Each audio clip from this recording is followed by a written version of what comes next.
Throughout history, wigs were status symbols, hence the term bigwig. One early wig-making technique was to use goat skin to simulate a scalp and then hook hair into it with an embroidery needle. Today, animal skin is no longer used, but some bigwigs still wear hairpieces. These days, your crowning glory could be synthetic, but it can look so real, it'll turn heads.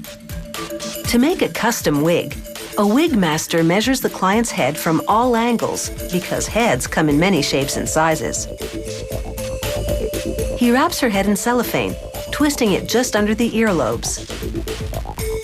Next, he sticks filament tape all over the cellophane wrap. He layers it 4 times to make a cast. He lifts the tape and cellophane cast from her head and places it on a wig block, a head shape made of canvas or wood. Using a grease pencil, he traces around the cast, making a pattern of the client's hairline on the wig block. The wig master then cuts pieces of plain blue paper. He pins it on the wig block within the pattern lines. The paper will prevent light from reflecting into his eyes as he works. Now he places a large-sized polyester and cotton lace on the block and cuts it to the penciled outline. He pins a finer lace from front to back, pleating the edges with pins. He pulls open a drawer full of real and fake hair, and it's hard to tell the difference between them. He chooses a tail of synthetic hair labeled Venetian blonde. Pieces of pink and orange synthetic hair will be blended into the Venetian blonde tresses to create dramatic highlights. This is the tool for the job. It's a giant comb with rows of sharp steel teeth. It's called a hackle. The wig master places the Venetian blonde synthetic hair between the teeth of the hackle and sets the bright pink and orange locks on top.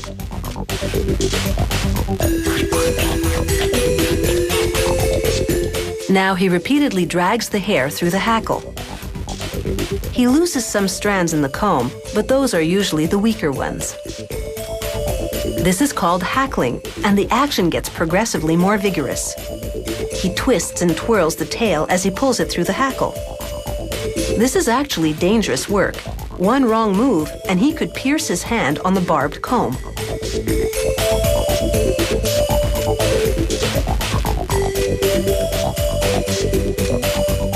Once the hair is blended, he cuts it in 2. Then he presses the hair into little metal pins on a leather holding card. The pins on a top card interlock with the bottom one.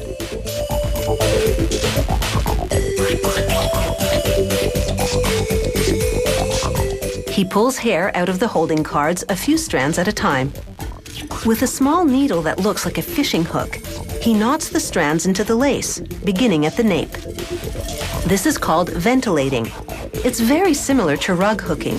In fact, it may be why toupees are often referred to as rugs. Ventilating is labor-intensive. He spends a minimum of 50 hours knotting the thousands of strands that it takes to make a wig.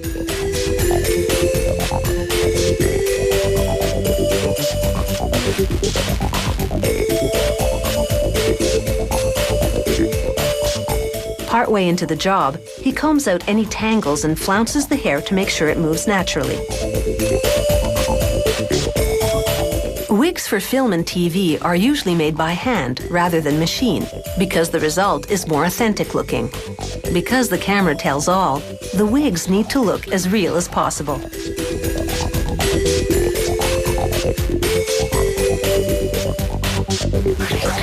He weaves the front of the wig 1 strand at a time because the front hairline always gets the most scrutiny.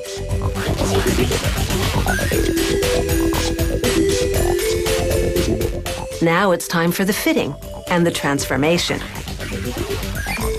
The wig needs a little styling, and he trims the ends. He cuts away the extra lace, and voila! She's ready to let her synthetic hair down and get into her new role.